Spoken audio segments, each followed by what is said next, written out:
if you give somebody, a stake in any future growth, I always do believe that really incentivises people to push a business forward.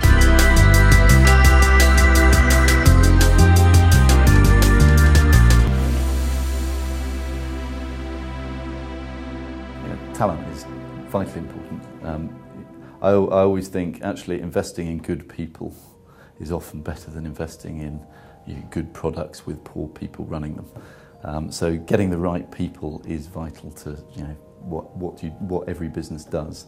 And there are a lot more people out there at the moment. There are a lot of good people there. So finding the right people and incentivising them accordingly will really help someone's business. You may not need to pay people as much anymore, but if you give somebody, a stake in any future growth, I always do believe that really incentivises people to push a business forward if they can see that they're going to make money by driving results. One of the key things is companies will have gone through restructuring and cost programs, which invariably involve reducing headcount. Making sure that they've got the headcount and the right sort of resource to actually cope with when volumes come back on board is going to be key as well. So again, not only evaluate sort of just the volume of people, but have you got the right people to see yourself through, let's say, a growth phase over the next 3 to 4 years.